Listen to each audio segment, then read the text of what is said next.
So they have the same protocols as what I've seen in Uzbekistan, actually.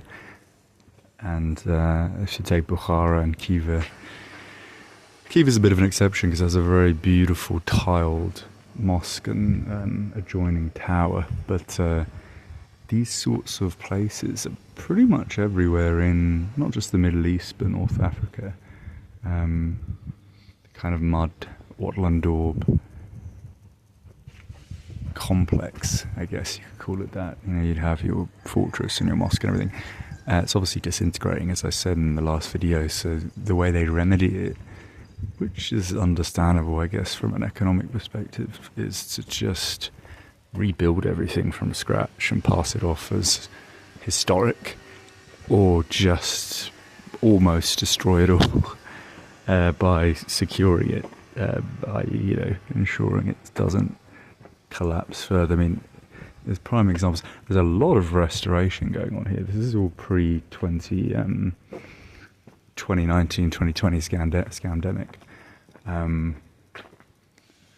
It's every other building is either an abandoned business that was renovated within an old property, or it's, you know, it's still undergoing reconstruction, but there's no one around. And I really wouldn't recommend coming here, to be honest. I have no intention of going into the fortress. It looks a lot more substantial from the pictures and from the inside than it does on the outside. I mean, these aren't in any way novel places. The target audience, which is understandable as well, is it's not European tourists or North American tourists. It's, in fact, just solely Middle Eastern tourists, Gulf state tourists. You know, you buy an overpriced tour in Muscat and it takes you here a few hours and you're taken to the jewellery souk, which we've seen everywhere, Morocco, Tunisia, Egypt. And then you'll go through, there's a lot of cafes here that look quite nice, but that's generally the vibe. There's not really anything unique, nothing special about the place at all. It's always a shame to say that. The videos sound so negative.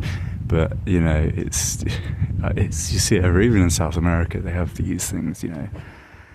There's ones further down which they don't have the typical umbrella roof, which is what you see everywhere. But they do have a version of it where they have like canvas hats. It's, oh, is that bird going to shit on me? Maybe. Cheeky, I'm glad I saw it. There's quite a lot of doves around here though. But yeah, like I said, I really don't think it's worth coming here unless, you know, it's en route or you've not been to any other kind of countries where this architecture is pretty much the norm.